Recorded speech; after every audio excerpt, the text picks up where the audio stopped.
انشاءاللہ 9 بجے اسی امام بارگاہ میں مجلس کا آغاز ہوگا اور قبلہ مولانا خطاب فرمائیں گے اور اس کے بعد شاہد بلتستانی صاحب نوخوانی کریں گے یہاں پہ، اور 2 ایک انجمنیں اور بھی آ رہی ہیں، ذوالفقار حیدری بھی آئے گی، ورجینیا سے بھی آئیں گے، تو ماتم طاری بھی یہاں پہ ہوگی۔ آپ تمام حضرات سے درخواست ہے کہ خود بھی تشریف لائیے اور فیملیز کو بھی بتائیے، دوستوں کو، تاکہ تھوڑی سی اس مجلس کو رونق بخشی جا سکے۔ ایک بلند تر صلوات پڑھیے۔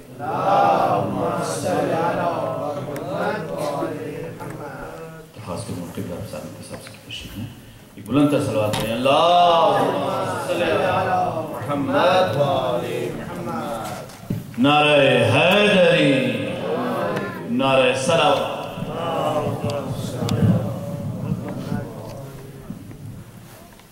دیگر صلوات۔ اللہم صلی علی محمد و آل محمد۔ استغفر اللہ۔ اعوذ باللہ من الشیطان الرجیم۔ بسم اللہ الرحمن الرحیم۔ الحمد للہ المعروف من غیر رد وخالق من غیر من ثبت، خلق الخلائق بقدرته واستبدل الارباب بعزته وصعد العظماء بجود، نحمده ونصلي على رسوله الكريم أيها المكي المدني الأمي الاتهى التهام صاحب وقار والسكينة المدفون بعز مدينة وبالقاسم مصطفى محمد صلى على محمد وعلى آله الطيبين الطاهرين المظلومين المعصومين الذين أذهب الله عنهم الرجس وطهرهم تطهيرا صلى على محمد أما بعد فقد قال الله تعالى سبحانه في قرآنه المجيد وفرقانه الحميد وهو الكتاب المحكم وقوله الحق بسم الله الرحمن الرحيم هو الذي بعث في الأميين رسولا منهم يتلو عليهم آياته ويزكيهم ويعلمهم الكتاب والحكمة وإن كانوا من قبل لفي ضلال مبين صلوات محمد صلی اللہ محمد۔ ایک بآواز بلند درود پڑھیں۔ اللہم صلی علی محمد و آل محمد۔ اجازت محترم دعا ہے رب کائنات آپ تمام مومنین کا اس مجلس سے میں آنا، اس فرش عزا کا بچھایا جانا اپنی بارگاہ کے عالی میں قبول و منظور بصدق محمد و آل محمد۔ رب کریم تمام مومنین کے رزق، عزت، دولت، علم، فہم، شعور، صحت میں برکت عطا فرما۔ تمام مومنین خصوصاً پاکستان، افغانستان، یمن، بحرین، عراق، سعودیہ، شام میں موجود مومنین جو انتہائی مشکل حالات میں جی رہے ہیں، دعا کیجئے رب کریم ان کے جان و مال، عزت و ناموس کو محفوظ فرما۔ دشمنان آل محمد اگر قابل اصلاح و ہدایت ہے، رب کریم انہیں ہدایت عطا فرمائے، اور اگر قابل ہدایت نہیں ہونے نیست و نابود فرمائے۔ امام زمانہ علیہ السلام کا ظہور جلب فرمائے، ہم سب کو آپ کی سپاہ میں شامل فرمائے، ہم سب کو آپ کے منتظرین میں شمار فرمائے، تمام مومنین کو آپس میں اتفاق، اتحاد، پیار، محبت، خلوص اور اخوت کی دولت عطا فرمائے، ہم سب کو سیرت محمد و آل محمد پڑھنے، اسے سمجھنے اور اس پہ عمل کرنے کی توفیق عطا فرمائے، ہم سب کا انجام بالخیر فرمائے، اور تمام مرحومین سمیت ہم سب کو شفاعت محمد و آل محمد سے بہرمند فرمائے۔ ایک بلند تر صلوات پڑھیے۔ اللہم صلی علی محمد و آل محمد۔ عزیزان محترم، ان 2 مختصر مجالس کے لیے میں نے آپ کے سامنے آج جمعۃ المبارک کا دن بھی تھا اور یقیناً مومنین نے نماز ادا کی گئی ہوگی، اسی سے دوسری رکعت سے سورہ جمعہ کی میں نے آپ کے سامنے آیات جو لی ہے، انشاءاللہ یہی ہمارا موضوع ہوگا عظمت رسالت کے عنوان سے، کیونکہ یہ تواریخ جو ہے منسوب ہے 2 عظیم شہادتوں سے۔ درود پڑھیے گا۔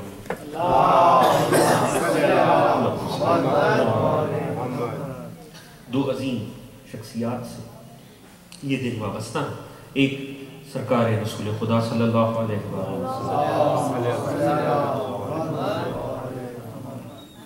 حقیقت یہ ہے کہ میں تقریباً 3 دن کے بعد خود بستر سے اٹھا ہوں، انتہائی بیمار رہنے کے بعد، مگر مجلس کے دوران یہ اندازہ نہیں ہونا چاہیے کہ آپ بیمار ہیں۔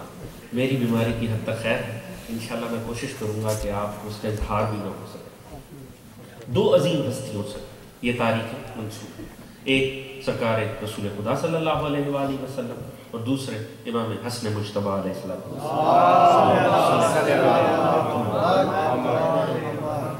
لہٰذا عظمت رسالت کے عنوان سے انشاءاللہ یہ 2 تقاریر رہیں گی، اور ہم اس مقصد بعثت پیغمبر کے حوالے سے بھی گفتگو کریں گے کہ جن وجوہات کی بنیاد پر اللہ رب العزت نے اس عظیم ہستی کو مبعوث کیا، کیونکہ امامت کار رسالت کے ہی تسلسل کا نام، لہٰذا جب کار رسالت سمجھ میں آ جائیں گے تو مقصد امامت خود بخود سمجھ میں آ جائے گا۔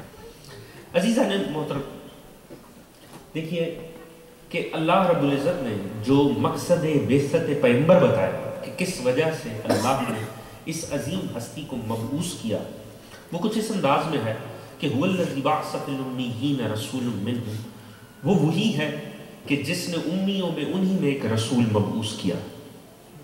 کام کیا ہے؟ یتلو علیہم آیاتہ، وہ ان پہ آیات کی تلاوت کرتا ہے، وَيُزَكِّيهِمْ، اور وہ ان کا تزکیہ نفس کرتا ہے، یعنی انہیں پاک کرتا ہے، انہیں صاف کرتا ہے، وَيُعَلِّمُهُمُ الْكِتَابَ وَالْحِكْمَةَ، اور وہ انہیں علم عطا کرتا ہے کتاب کا اور حکمت، وَإِنْ كَانُوا مِنْ قَبْلُ لَفِي ضَلَالٍ مُبِينٍ، اور انہیں وہ کچھ اور اس سے پہلے وہ کھلی ہوئی جہالت میں پڑے ہوئے تھے، گمراہی کے اندر پڑے۔ یعنی اگر ایک جملے میں یہ بتانا ہونا کہ سرکار رسالت کے مبعوث ہونے پہ دنیا میں کیا فرق پڑا پیغمبر سے پہلے اور پیغمبر کے بعد، آخر اس دنیا پہ فرق کیا پڑا، تو وہ ایک فرق ہے کہ پیغمبر جو انقلاب دنیا کے اندر لے کر آئے نا، اور وہ جو تبدیلی لے کر آئے، وہ تبدیلی ہے علم کی تبدیلی۔ اللہ رب العزت نے جو مقصد بعثت پیغمبر بتایا ہے، وہ بتایا ہی علم کو، کہ یہ اس لیے آیا ہے کہ آیات کی تلاوت کرے، علم تزکیہ کرے، مقصد علم، اور وہ کتاب اور حکمت کا علم عطا کرے۔ لہٰذا پیغمبر جو اس دنیا میں کرنے آئے ہیں، وہ بنیادی طور پہ علم تقسیم کرنے ہیں، معرفت دینے آئے ہیں، علم بانٹنے ہیں۔ یہی وجہ ہے کہ آپ دیکھیے، پوری توجہ چاہوں گا کہ دنیا کے ہر دور کو اس دور کی خصوصیت کے حوالے سے یاد کیا جاتا ہے۔ لوہے کا زمانہ آئرن ایج کہا جاتا ہے، پتھر کا زمانہ سٹون ایج کہلاتا ہے۔ اس دور کی واضح تبدیلی کے حوالے سے، اس دور کی واضح شے کے حوالے سے اس دور کو عنوان دیا جاتا ہے۔ اندازہ کیجئے اتنا علم پھیلا دیا سرکار رسالت نے اس دنیا کے اندر کہ اب اگر آپ سے پچھلے زمانے کا تذکرہ کرنا ہونا، بس اتنا کہہ دیا جاتا ہے زمانہ جاہلیت۔ وہ زمانہ جو تھا ہی جاہلیت کے، وہ زمانہ جو شعور و آگہی سے خالی تھا، وہ زمانہ جس کے اندر کوئی فہم نہیں تھا، وہ زمانہ جس کے اندر علم نہیں تھا۔ لہٰذا پیغمبر نے علم پھیلایا، اور کس شان سے پھیلایا؟ آپ دیکھیے کہ سرکار رسالت نے اس شان سے پھیلایا کہ پہلے 13 سال آپ نے مکہ کے اندر علم پھیلایا، پھر 10 سال آپ نے مدینہ میں علم پھیلایا۔ پہلے 13 سال کے اندر بدقسمتی ہے یہ آج عالم اسلام کی کہ جس پیغمبر نے دنیا میں آ کر پوری دنیا کو علم سے مشناس کروایا، جس ہستی نے دنیا میں آ کر جو سب سے بڑی تبدیلی اور انقلاب برپا کیا، وہ علم کا انقلاب تھا۔ آج اس کی امت اگر بدقسمتی سے دہشت گردی کے حوالے سے پہچانی جائے، انتہا پسندی کے حوالے سے جانی جائے، تو یہ خود اس بات کی دلیل ہے کہ یہ کہتی تو خود کو امت مصطفیٰ ہے، ان کا کوئی تعلق نہیں ہے سیرت مصطفیٰ سے۔ نہیں تو جو ہستی علم پھیلانے آئی ہے، کیسے ممکن ہے کہ کہلائے اس کا فالوور اور ہو دہشت گرد؟ توجہ ہے ضرور؟ اس کا مطلب ہے یا تو وہ ان کا نبی نہیں ہے، یا جو اس زمانے میں رائج ہیں وہ اس کی تعلیمات نہیں۔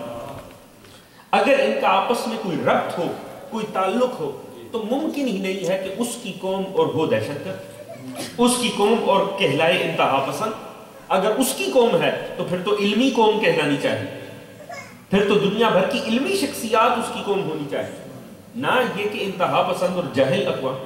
آپ دیکھیے پیغمبر نے پہلے 13 سال مکہ میں کسی ایک مسلمان کو ہاتھ تلوار میں لینے کی اجازت نہیں، توجہ ہے نا جانب؟ آپ نے کیا فرمایا؟ آپ نے کہا پہلے خود کو علم میں کامل کرو، پہلے علم حاصل کرو، اس کے بعد تلوار ہاتھ میں دی، مدینے آ کر وہ بھی اپنے سیلف ڈیفنس کے لیے۔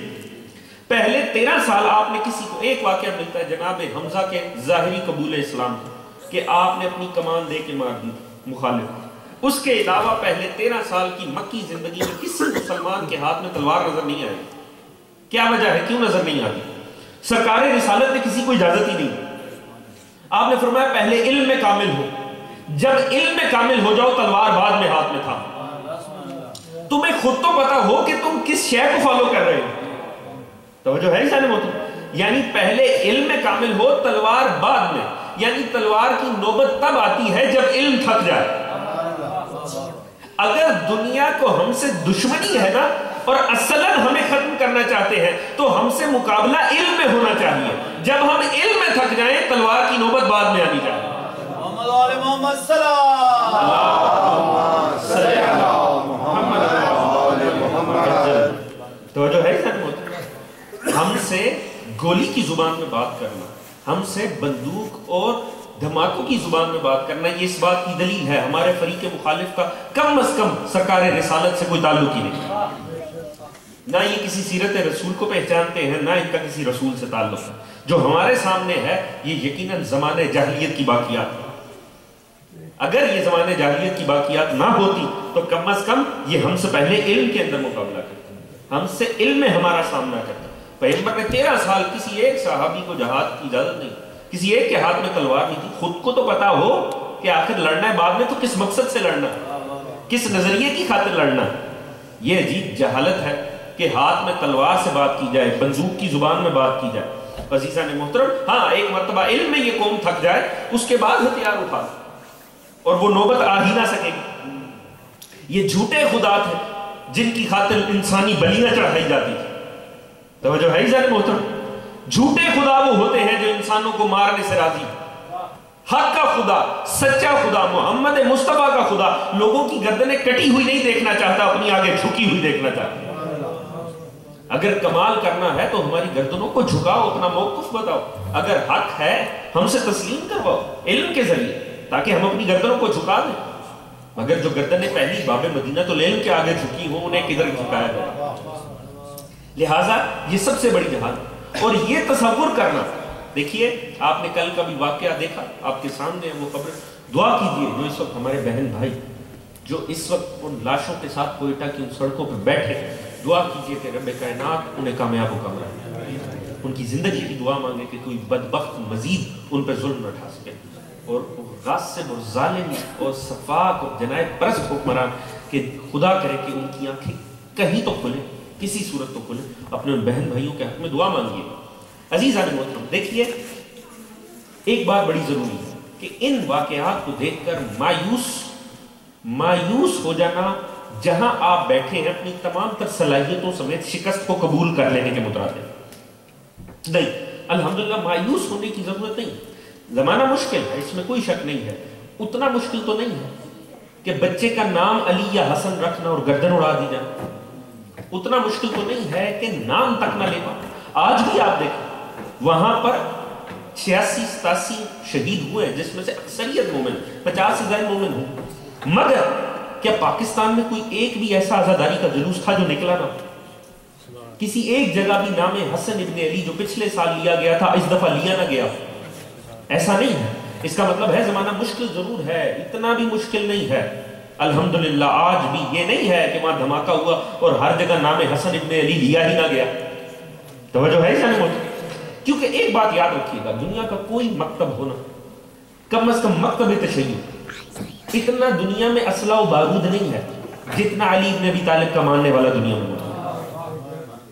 آپ گولیوں کے ذریعے کسی ایسے مکتب کو ختم نہیں کر سکتے جس کی بنیاد علم کے اوپر رکھی گئی، یہ یاد رکھیے گا۔ میں عرض کرتا ہوں کہ ہمارے دشمن کی مجبوری ہے دہشت گردی، مجبوری ہے۔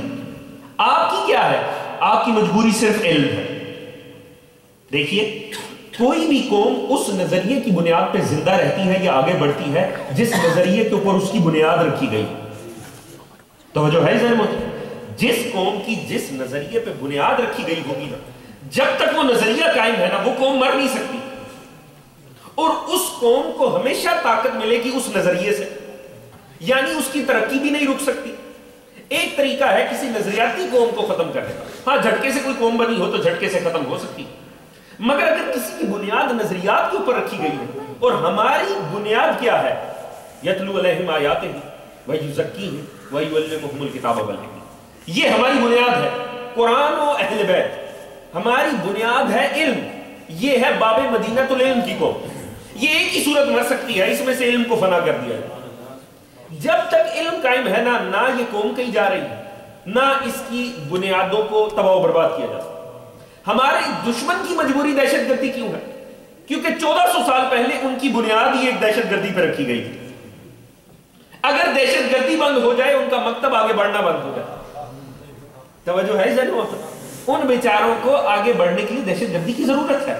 کیوں؟ کیونکہ نظریہ نہیں ہے، بنیادی طور پہ فلسفہ نہیں ہے، پیچھے تعلیمات نہیں ہے، جھٹکے کا مذہب ہے، جھٹکوں سے ہی منوایا جا سکتا۔ آج کعبے کی حکمرانی چھین لی جائے، یہ مکتب 2 دن تک دنیا میں سروائیو نہیں کر سکتا۔ اتنا خشک محض مذہب ہے سلفیت، اتنا خشک محض ہے یہ تکفیری مذہب کہ 2 دن دنیا کے اندر یہ مذہب سروائیو نہیں کر سکتا۔ آج ان کی اوپر سے سرپرستی ہٹ جائے اور ادھر کعبہ ان سے ہٹ جائے، 2 دن سے زیادہ یہ مکتب نہیں چل سکتا۔ شیعت 1400 سال سے مارے کھا رہی ہے، آج بھی زندہ۔ توجہ ہے ذہن محترم؟ اس کا مطلب ہے کسی وقتی سرپرستی کی وجہ سے نہیں بچی ہوئی، یا وقتی سرپرستی کی وجہ سے نہیں بڑھ رہے۔ نہ ہمارے پاس کعبہ آیا، نہ ہمارے پاس مسجد رسول ہے، ہمیشہ مارا گیا۔ کعبے کے اندر بیٹھ کر، مسجد رسول میں بیٹھ کر اس قوم کے خلاف سازشیں کی گئی، مگر یہ قوم آج بھی زندہ۔ اور کمال دیکھیے اس قوم کا، دشمن کے ساتھ اصل میں دھوکہ ہو گیا۔ ہمارے دشمن کو کسی بیوقوف نے یہ بتایا ہے ان کو مارو تو یہ ختم ہو جائیں گے۔ مقصد یہ ہے عزاداری کو روکنا، یہی مقصد ہے نا؟ ہاں، مقصد تو یہی ہے کہ جناب عزاداری بند ہو جائے، مقصد یہی ہے عزاداری۔ وہ جو پمفلٹ بھیجتے ہیں آپ کے گھروں میں، لیٹر جاتے ہیں، مقصد یہی ہے عزاداری بند کر دو، گھر میں تمہارے مجلس آ رہی ہے نہ کرو۔ مقصد ایک ہے، مارنے کا مقصد یہ ہے کہ فریق مخالف میں سے مجلس ختم ہو جائے۔ ہوتا کیا ہے؟ ابھی جو کل 50-60 کے قریب مومن شہید ہوا، تو یہ 50 مومن شہید کس لیے ہوا؟ عزاداری نہ ہو۔ اب ہوگا کیا؟ یہ 50 جنازے گھروں میں جائیں گے، ہر شہید کے نام کی ایک سال ثواب